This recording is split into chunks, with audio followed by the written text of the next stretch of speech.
qu'on est la meilleure tribune du championnat. Mais oui, je veux dire qu'on est la meilleure tribune du championnat. On passe aux actus professionnels. Oui, merci Vincent. Vrais cheveux. Qui sont ces deux jeunes? Ces deux jeunes, c'est donc J.D. Canvo. On va commencer pour le présenter. Lui, il est né à Argenteuil où il a débuté. C'est un défenseur central capverdien. Il a joué donc à l'AS Bondy, à l'NF Clairefontaine aussi, avant d'arriver au TPC, où il a joué avec les U18, les U19 et même avec la réserve du club. Je parlais de conneries, mais il me semble qu'il a déjà été sélectionné en équipe de France de jeunes. En tout cas, c'est un nom qui revient depuis très très longtemps dans les couloirs du TEF. Et le deuxième, Camille, ça va te concerner un petit peu plus avec ton passé de coach, c'est Mathis Saka. Ouais, à Toulouse, passé par la JS Cugno, puis au Colomiers, puis au TFC en 2018. Il a remporté le championnat U17 et cette demi-finale qui voyait Mathis nettoyer la lucarne adverse face au Paris Saint-Germain, tournant pour lui dans son évolution. Mathis Saka, c'est une très bonne chose et Canvo aussi, c'est deux bonnes nouvelles. Après, ils sont très jeunes. Je pense qu'ils feront la prépa, mais il ne faut peut-être pas les attendre non plus titulaires d'entrée la saison prochaine. Ils ont le même âge que Guillaume Rest l'année dernière, que Christian Mawissa l'année dernière. Bon, on peut peut-être avoir un, alors peut-être. Saka peut-être avec plus de cartes, je pense, que Canvo. Au club, ils annoncent plutôt l'autre. Mais je sais pas, moi Que Canvo arriverait plus vite. Justement, parce que derrière, il y a des places qui vont se libérer, qu'au milieu, pour l'instant, il n'y a pas grand monde, et que c'est les deux postes auxquels il joue. Ouais, mais Saka, c'est un profil très polyvalent. Ça, oui.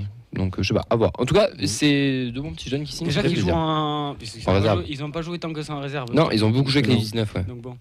Après, Saka, ça injecte quand même. Ouais. Le dos Saka. Ouais. Au sens. Saka de Toulouse. Je rebondis sur J.D. Canvo, c'est un ancien international U17 avec les Français. Il est en roue libre là-bas. Oui, c'est pour ça que j'enchaîne. Parce que pas le perdre. Papy est en roue libre. D'ailleurs, c'est quoi le prénom de Saka, du Saka anglais? Trouve. Merde. Je sais plus. C'est pas Granit. Bukayo, vas-y. Ah ouais, Bukayo Saka. Bah ça, c'est pas Moscato non plus. Il sait parler, merde. Bon, en tout cas, de bonnes nouvelles. Ouais. Allez, on enchaîne puisque hier. J'espère qu'il y en aura d'autres d'ailleurs, pardon. C'est possible. Des bonnes nouvelles? Pas sûr, mais c'est possible. Quoi, les Saka? Hier se tenait à TBS, messieurs, une conférence avec Didier Lacroix, président du Stade Toulousain, ainsi que Philippe Dallard, le président du Phoenix, et Damien Comolli, le président du Toulouse Football Club. Ils étaient réunis tous les trois pour une conférence un petit peu particulière, où en gros, ils ont annoncé là que la filière sport management de la 3e année du bachelor toulousain à partir de septembre 2024 sera ouverte, que le MSc Marketing de Management in Sport Organization en septembre 2025, un bachelor pour sportifs de haut niveau avec des plannings adaptés et un projet de formation entièrement en ligne, une formation de conversion pour sportifs pro déjà disponible. Et ils nous disent que cette alliance inédite avec les clubs sportifs emblématiques marque un tournant pour notre territoire. Ensemble, nous portons l'excellence et l'innovation dans l'enseignement supérieur à un nouveau niveau. Nos étudiants bénéficieront d'opportunités uniques, des projets de recherche novateurs, des expériences immersives sur le terrain. C'est impatient de voir cet impact de cette collaboration sans précédent. Et ça va un petit peu avec l'article que les Violets ont sorti, je me tourne vers toi, Auxence, sur une interview de Comolli qui dit dans le Télégraphe qu'il aimerait se rapprocher des écoles de commerce et économique. Et ici, d'ailleurs, TBS, bon, là, c'est plus ou moins acté. Les trois se réunissent et vont essayer de mutualiser aussi un petit peu leur expérience et leurs compétences. Donc c'est une bonne chose que les clubs de la ville de haut niveau se rassemblent. Oui, surtout qu'ils vont être pas une Fredo. Fredo, ils bossent pas loin, ils vont finir au bar et Fredo. C'est tout ce qui va arriver. Ouais, c'est notre manière de rayonner aussi sur un public toulousain, parce que j'imagine qu'il y a quand même plein de gens chez TBS qui sont au stadium régulièrement. Donc ouais, c'est même des anciens salariés du TEF. Voilà, ouais. Je pense que c'est original tout simplement. Je pense qu'il n'y a pas beaucoup de clubs en Ligue 1 qui font ça, donc c'est à souligner. Ouais, ben, ça va de pair avec les classes aussi là, de 3e, les filles aussi avec le centre de futur centre de formation et les écoles aussi allouées spéciales. Enfin, on est en train de structurer vraiment tout ce qui ressemble à un grand club, j'ose le dire. Mais c'est du travail de fond qui est un petit peu, pas forcément mis en lumière, mais ça bosse et c'est aussi par ce genre de choses qu'on va évoluer dans notre club. Totalement. On enchaîne ? Oui, je sais plus où j'en suis. Les nouveaux maillots arrivent. Nike devrait le dévoiler d'ici peu. D'après les rumeurs, les on-dit, une tenue extérieure serait peut-être bleue. Ouais. Mais pourquoi ? Bleu ciel. Je répète la question, pourquoi ? Cette année, c'est bleu. Toulouse, la ville bleue. Ouais, voilà. Parce qu'il y a plus de 1800 heures de soleil à Toulouse et que du coup il y a un ciel bleu. Cette année, tu vois, il faut mettre du bleu. J'aime ça. J'aurais préféré même rose, je prenais à la place de bleu, quoi. Je trouve que ça ne fait pas sens. C'est très bizarre. Ça va, il y a combien d'équipes en Ligue 1 qui sont bleues ? Bon, à part Lyon, Marseille, Bordeaux, non, rien quand même. Moi je pense que c'est parce qu'ils nous écoutent, ils savent qu'on a un pailladin dans l'équipe et qu'ils se sont dit Montpellier, bleu, Nike. faisons-lui une référence. Tous les clubs qui, J'espère que ça sera pas leur bleu dégueulasse à Montpellier. tous les clubs qui seront sous Nike seront bleus à l'extérieur ou quoi? Je sais pas. C'est ça, il y a un package. Bon, après, c'est que des rumeurs, mais c'est les maillots, ils sont des vendus rumeurs samedi quand dans la même qui boutique. sont. Parce que l'année dernière, ils ont quand même sont sorti une bande de jaune fluo sur le maillot du stade de Toulousain quand même. Ouais. Je crois que c'était le maillot extérieur. Ouais. C'est Nike aussi. Ils ont Ouais, pas, Nike, ils ont pas de goût. Bon, j'en profite pour changer de sujet un petit peu. Sacha qui vient de renouveler son 8e mois d'abonnement sur. C'est ici sur le Twitch. barbecue Et il qui demande est- c'est ici le barbecue. Non, c'est vendredi, Sacha. Il est en On avance. t'attend pour les chipots à midi. Alors, faire honneur au Chipo, Sacha. On enchaîne en parlant de contrat et argent. Le TFC a validé sans souci d'ailleurs son passage devant la DNCG. C'est une bonne nouvelle. Toujours pas de droit TV, donc toujours pas de mercato, Ça mais veut dire ça qu'on c'est en a pour tout même le pas monde. besoin, nous, c'est Voilà, fort quand c'est même. ça. Ouais. Voilà. Coucou Bordeaux. C'est bien fait, la DNCG, bien branlé la BDNCG, dis donc. La BDNCG. La C'est quoi la BDNCG? C'est la Bordeaux, Bibliothèque Direction nationale. nationale. Ok, d'accord. United of Suggestions. Ouais. Waouh, t'es à TBS toi non? Yes. Ok. Petite info de Sacha d'ailleurs, Media Tolosa peut-être. Le maillot bleu sera réversible. Si tu le retournes, il y a le logo de l'OM. Voilà. C'est une info en passant. Merci Sacha. On enchaîne? Ouais, Lamine Camara de Metz qui a été l'UPP de la saison. Donc Guillaume Rest ne succédera Qui pas à Shaibi. Lamine Camara. Oui.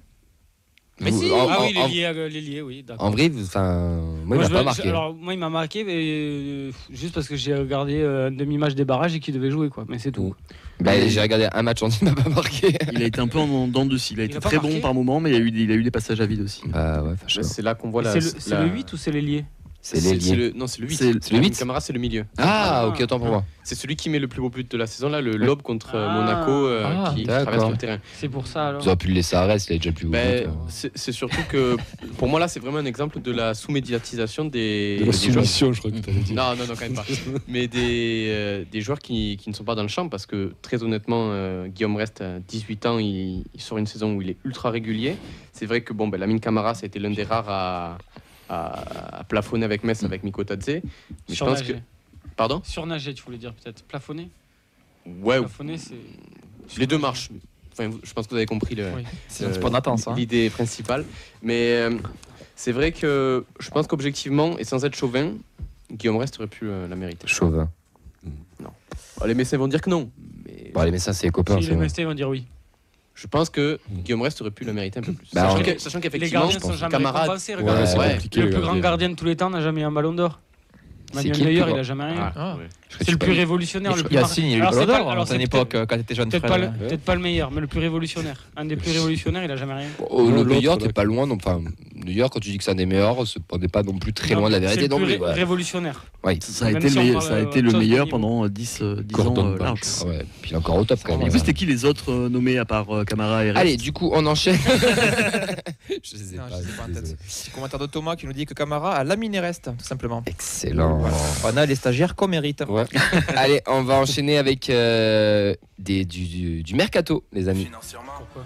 on a clairement boxé au-dessus de notre catégorie.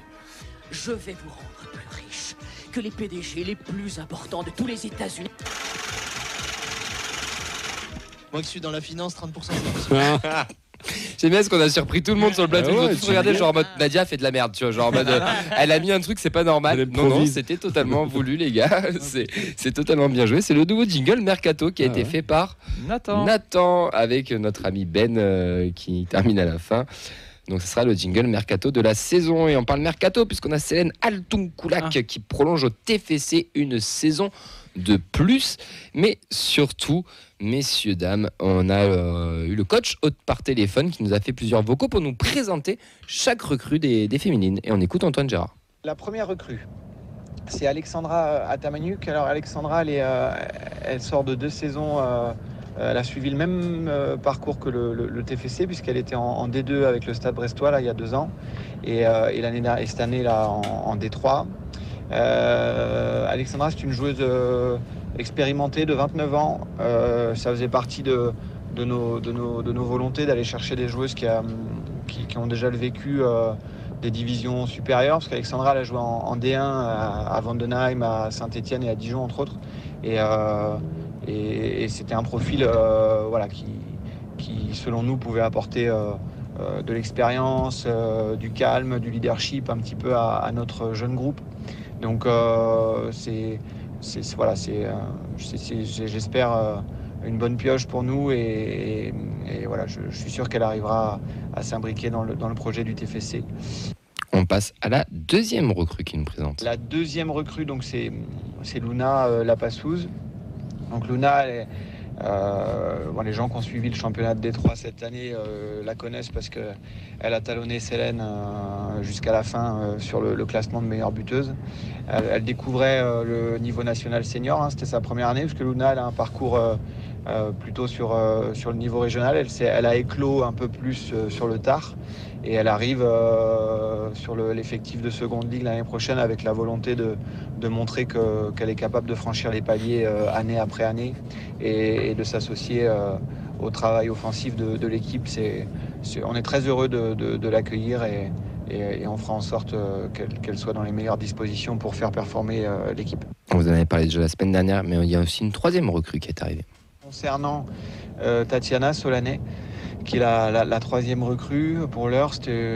Tatiana, c'est une joueuse qui comme Alexandra, a énormément d'expérience. D'ailleurs, elles ont joué toutes les deux ensemble il y a quelques années à Dijon. Tatiana est une joueuse de 32 ans. Donc ça faisait longtemps qu'on n'avait pas eu de joueuse au-delà de la trentaine et ça fait du bien. Parce que là encore, il y a un gros vécu, une grosse expérience, un fort leadership. C'est une joueuse qui a tout joué dans sa carrière, la montée, le maintien, et qui a démontré des qualités très importantes qui lui ont permis de décrocher le titre de meilleure joueuse de D2 féminine cette saison. Voilà, c'est une chance pour nous de l'accueillir au sein du TFC dans notre projet et on espère effectivement qu'elle pourra vivre son parcours au club avec des émotions positives et nous aider à atteindre nos objectifs. Meilleure joueuse de D2, vice-meilleure buteuse de D3, déjà ça en jette sur le papier. Et on a un dernier vocal du coach qui analyse un petit peu ce mercato, qui nous donne quelques infos pour nous dire qu'en gros tout ne va pas changer et qui aussi sont très contents des nouveaux contrats des nouveaux contrats qu'ils ont signés des joueuses qui existaient déjà, qui s'incluent un petit peu dans le projet TFC. On n'a pas prévu de faire un mercato excessif. On va peut-être faire encore 3 ou 4 arrivées.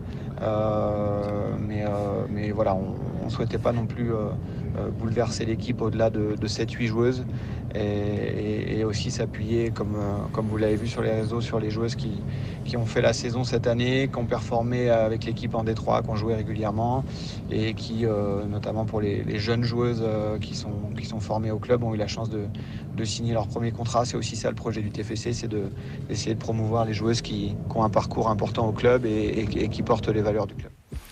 Voilà pour le coach qu'on remercie Antoine Gérard toujours d'être dispo et réactif à nos messages. Belle présentation, c'est un mercato déjà intéressant et on voit qu'il y a de l'expérience aussi qui a été recrutée, donc on a peut-être appris aussi un peu de nos erreurs de l'année dernière. C'est ambitieux, puisque en plus, comme il te dit, 3 recrues, tu verrouilles aussi ta meilleure joueuse en place, tu renouvelles des jeunes, tu renouvelles des joueuses de l'équipe 2, des cadres de l'équipe 1 aussi. Tu pars déjà avec une base sacrément solide et tu as encore 4 recrues attendues. Donc c'est... Ouais. Franchement, je sais pas ce que font encore les autres, mais c'est quand même une bonne augure. C'est intéressant et ça. Et c'est tôt en plus. Ça donne envie. De toute façon, il nous l'avait dit lors de la remise de trophée qu'il voulait tout boucler avant fin juin. Ouais. Donc il reste encore une quinzaine de jours et on verra. Avant les vacances. Ouais, exactement. Nouveau partenariat. Ouais, on s'est tous fait troller sur Twitter. Et la fameuse histoire avec les 2 étoiles sur un maillot. C'est le nouveau partenaire du club, c'est le restaurant Pierre, qui est aussi traiteur, donc 2 étoiles, et ça sera lui qui sera le traiteur donc dans les nouveaux espaces d'hospitalité. Ah oui, le nouveau cuistot d'Henri. Voilà, le nouveau cuistot d'Henri en place du Capitole, effectivement. Moi, j'appelle pas ça un traiteur quand même. Comment ? Moi, j'appelle pas ça un traiteur. Ah, oui, c'est un restaurant étoilé, doublement étoilé. Ouais. Oui, c'est. Bah, écoute, ça met en avant aussi la gastronomie locale, c'est une bonne chose. C'est un truc qu'on verra pas, les gars. Non. Ou peut-être une fois. On sentira peut-être. Bon, Les effluves. Mais... tu ne sentiras pas grand-chose. Quand tu vas au stadium, tu ne sens pas grand-chose. Fredo 23h en train de faire les poubelles. Nous, on est plus sandwich merguez, quoi, si tu vois ce que je veux dire. Non, après, bon, moi j'ai déjà mangé, donc je sais ce que c'est. Quoi. Excuse-nous. Est-ce qu'à 50 ans, t'as réussi ta vie si t'as mangé ces pires? C'est Skirol, c'est ça? C'est ce que j'ai vu. Non, c'est avant le Pont Neuf. Là, oui, c'est à Saint-Pierre. Oui, c'est ça. Non, Pont Neuf. Moi, tu prends un Skirol, tu vas vers le Pont Neuf juste avant. Tu descends là dans le. Non, mais t'as pas le droit de t'approcher, toi, t'inquiète pas. Nous, on s'approche, on dit non, vous rentrez pas, monsieur. Ah, bah. Lui, apparemment, c'est des cheveux gris, ça rassure. Il a la gold surtout. C'est ça. Et tout ça avec nos impôts, bien sûr. Ben, sûr. il travaille où? Oui. Et oui, qui dit en plus. Allez, on enchaîne parce qu'on a la bourre. Des nouveaux noms pour les annexes. Après les années 80 et 90 sont les années 2000. Vous allez pouvoir voter pour l'annexe 2. Et on s'est fait la remarque. Un grand oublié, c'est Cédric Forêt. Scandale. Ouais, pas de Cédric Forêt. C'est Mehdi qui me l'a fait. Mehdi ou Fred, je sais plus qui me l'a dit tout à l'heure. Pas de Cédric Forêt dans les votes. Moi, je pense avoir la réponse parce qu'il n'est pas formé au TEF. C'est explicitement dit que ces joueurs formés. Il n'a pas joué chez les jeunes. Ouais, okay. Il signe depuis, depuis Muret. Non, Balma d'abord. Mais ok, d'accord, ok, c'est bon. Mais oui, effectivement, donc du coup, quand on voit certains joueurs, on ne fait pas porter offense en disant qu'est-ce qu'ils font là par rapport à d'autres. Ben Gibson, votez en masse, s'il vous plaît. Non, mais il n'y a plus besoin de ça. Mel Gibson. C'est le joueur d'Arsenal, ça, non? Ouais. Wow. Non, allez, il n'y a plus besoin de ça aujourd'hui. C'est bon, il y a une carrière. On enchaîne parce qu'on est vraiment à la bourre. La Fabrique Villette. Ouais, c'était les derniers matchs, les derniers tournois de la saison, là, les U14, avec la préformation, ils ont allé faire un nul, un partout. C'était à Avignon, c'était contre leurs homologues de Nice. Voilà. Donc c'est une belle fin de saison pour la préformation. Si je dis pas de bêtises, il va avoir un repas de fin de saison au stadium sur le parvis, comme ils font chaque année avec tous les membres de la préformation. Donc voilà, une belle saison. On avait fait le point il y a quelques semaines. Ouais. C'est quand même réussi. Et le pari, du coup, de surclasser chaque catégorie a quand même plutôt marché pour le moment. Et on remercie Frédéric Gouillolette de nous donner toutes ces infos. Je vous invite à aller suivre leur compte, qui est toujours très bien fourni. Les internationaux, Siro, il a joué, il a remporté son premier match de l'Euro. Il est rentré à la 86e minute, victoire 3-1. Le prochain match sera demain face à l'Écosse à 21h. Et Guillaume Rest, lui, est arrivé à Clairefontaine. On a pu vouloir faire un câlin à Thierry Henry. Le programme des internationaux de Soiseau et Casas à la Copa América. Et oui, on va commencer avec un Chili-Pérou. Ça sera ce samedi à 2h du matin sur l'équipe live. Après, ça sera enchaîné donc avec Chili-Argentine le 26 juin à 3h, Chili-Canada le dimanche 30 juin à 2h et éventuellement les phases finales. Du côté des Caceres, ça sera Venezuela-Équateur, ça sera dimanche 23 à minuit. Venezuela-Mexique le jeudi 27 juin à 3h et Venezuela-Jamaïque le lundi 1er juillet à 2h. Donc sur l'équipe live, c'est directement sur le site de l'équipe. Il faut être abonné pour avoir accès à ça. C'est Raymond Domenech qui commente ou Non, ils aiment quand même le foot un minimum. Ça vous intéresse là? Ça vous hype un peu la Copa América ou pas du tout? Ouais, ça me donne pas. Fredo à son âge il dort pas donc un mec de la suite, ambiance chaude et tout. Ouais, mais ça me donne vraiment pas. Les matchs sont pourris, mais je sais pas, mais j'aime ça. Bon, si, Chili Argentine, je suis pas sûr que ce soit dégueulasse à regarder quand même. Chili comme carnet aussi. Venezuela Jamaïque et Chili Argentine, tu regardes quoi? Fleming. T'as dit quoi? Entre Venezuela Jamaïque et Chili Argentine, je préfère mater Chili Argentine quand même. On est d'accord. Déjà l'Euro c'est pas terrible, alors Chili con carne aussi. C'est pareil. Elle est où la Copa América? C'est pas le même jeu quoi. États-Unis. Ouais. Ok. Ouais. Mais c'est pas le même jeu, c'est un jeu encore différent. Ouais. L'Amérique du Sud c'est plus ralenti, c'est. Ouais. Bah il fait chaud. C'est parfois dur à suivre. C'est con mais c'est vrai. Hein. Bon, mais c'est intéressant quand on s'y penche, c'est intéressant. C'est les ambiances en tribune quoi. Ouais, mais ne serait-ce que pour ça, les ambiances en tribune, ça m'intéresse un petit peu de regarder. Ouais, voilà. États-Unis qui sont invités de la Copa América et en plus organisent. Il la joue du coup. Oui, il la joue aussi, mais ils sont invités. Le Canada aussi. Canada, Jamaïque, États-Unis, Mexique, et il y en a un autre. Parce que normalement, ils jouent pas la Copa América. Non, ils se jouent la CONCACAF. Ouais. Bon. C'est toujours le Mexique qui gagne. Comment? C'est pour faire un truc à 16, j'imagine. C'est des invitations qu'il y a. Il y a eu le Qatar il y a quelques années qui l'avait fait aussi. Je sais pas si je fais une connerie, je crois l'Australie l'avait fait aussi. Ouais, c'est possible. Sur du Sud, t'as tous les pays, ils sont sur l'agonie quoi, financièrement. C'est compliqué. Bah pourtant, les nations, ça, Pérou, c'est toujours chiant à jouer. Le Paraguay, c'est toujours. Non, mais je dis structurel, il y a pas cette équipe. Politiquement, tout ça. Ah oui. Puis il n'y a pas cette équipe. Il y a combien d'équipes en tout dans la compétition? Parce qu'à chaque fois, j'ai l'impression qu'il y a plein de pays qui sont pas. C'est un groupe de 10. C'est un groupe de 10 pour les qualifs et tout. C'est un groupe de 10. Donc tu te rejoues la même chose que tu as fait un qualif pour la Copa et pour la Coupe du Monde. Ils se jouent tout le temps. Donc tu es obligé à Ils se connaissent par cœur. Ouais. Tu devrais faire la sélection régionale. Tu vas jouer à Bolivie, là, entre 3000 mètres d'altitude, t'arrives pas à respirer là? Ouais. Tu régales? C'est vrai.